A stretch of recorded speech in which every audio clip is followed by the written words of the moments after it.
You said it again today. Someone asked how you were doing, and before your brain even finished processing the question, your mouth already had the answer ready. I'm fine. 2 words. Flat. Automatic. Like a vending machine that only stocks one item. And the strange part is, you weren't fine. You haven't been fine for a while. But the words came out anyway, and then you watched the conversation move on. And some quiet part of you was almost relieved that it did. That relief, that tiny exhale when nobody pushed further, that's the thing nobody talks about. Because most people assume I'm fine is a lie told by someone who doesn't trust the other person. But what if the real reason is something far more complicated than trust? Here's what this video is actually going to do. It's going to show you the exact mechanism inside your nervous system that turns genuine, real pain into 2 syllables and a closed door. And why that mechanism isn't a character flaw, it's a survival architecture your brain built for a reason. And then it's going to show you how to stop being a prisoner of it. There's a specific psychological term for what's happening. And once you hear it named correctly, the experience of the last several years of your life is going to suddenly make a different kind of sense. This is Mind with Me. And we're going in. People around you have probably said things. You're so closed off. You never let anyone in. I can never tell what you're actually feeling. And you've probably absorbed those words the way you absorb most criticism. Quietly, without argument, letting them settle into the background noise of how you understand yourself. Maybe you even started to believe them. That there's something emotionally stunted about you. That other people have this natural fluency with feelings that you were somehow born without. That when people cry at movies or call their best friend at midnight because something hurt, they're doing something you're constitutionally incapable of.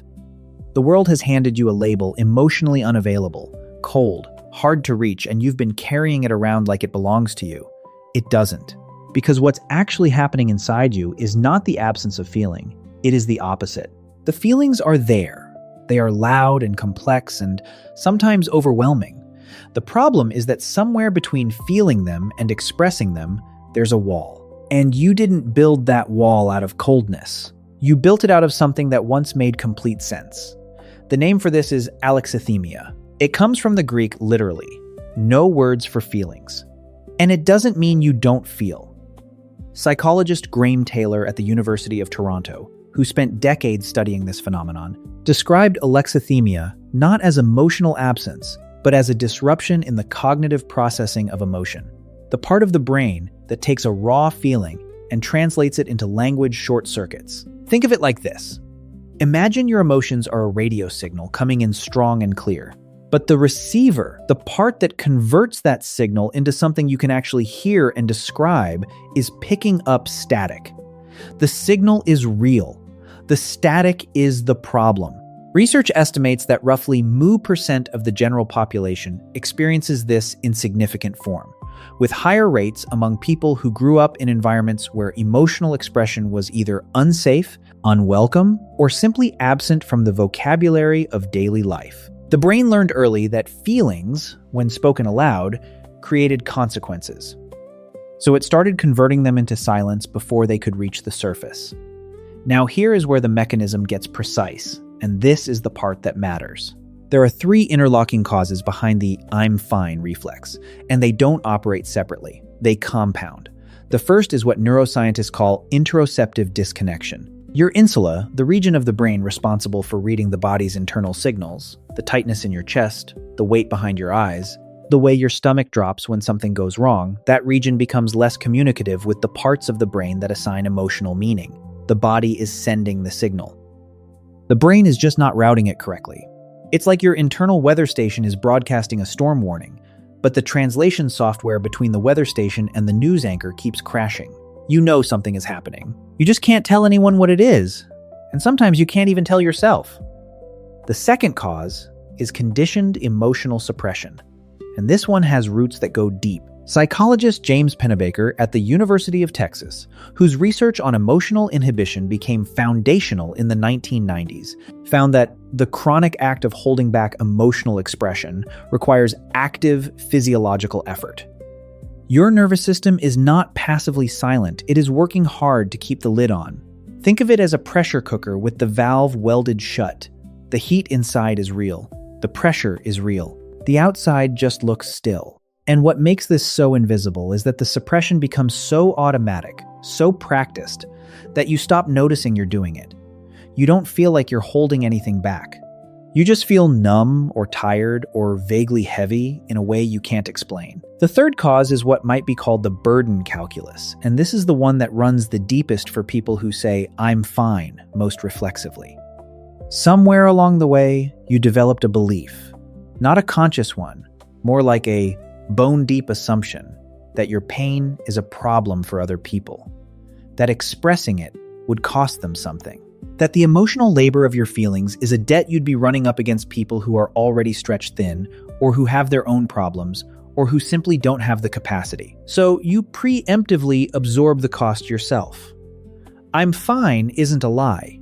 It's a form of protection directed outward, at everyone else, while you quietly pay the full price alone.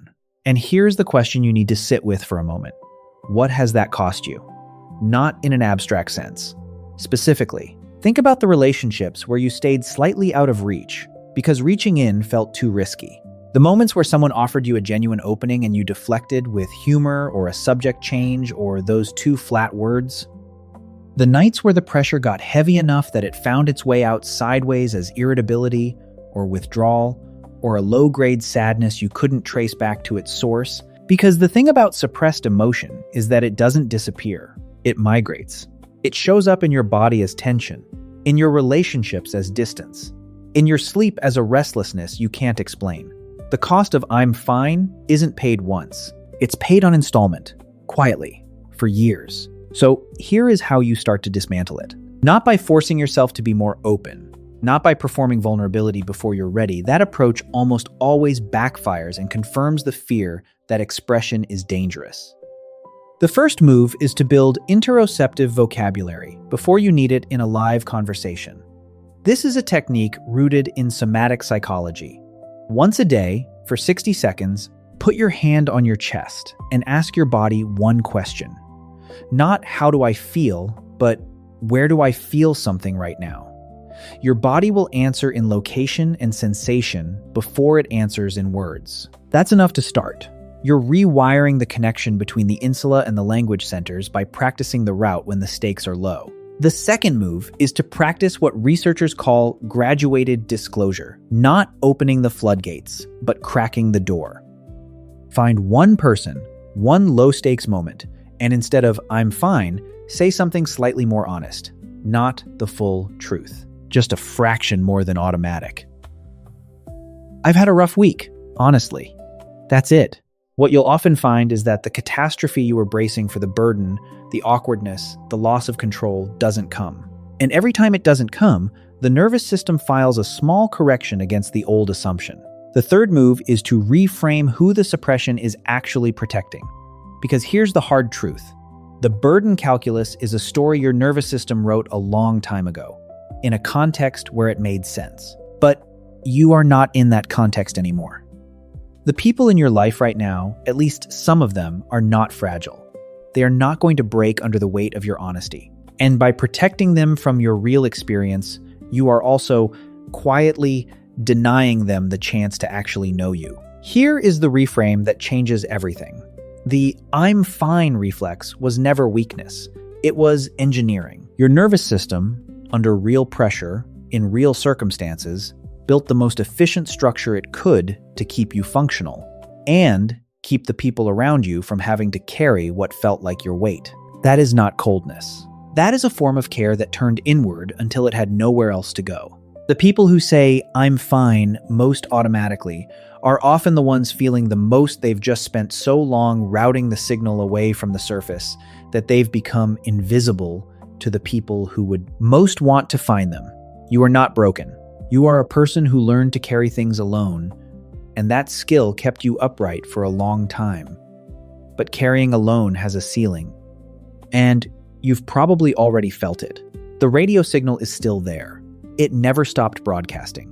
What changes now is whether you let anyone else finally hear it. Tell me in the comments, when was the last time someone asked if you were okay and you said, "I'm fine," when you absolutely weren't? And did any part of you want them to push back and ask again? If this video reached something in you that you've never quite had words for before, there's more here for you. Mind with Me exists for exactly that kind of person.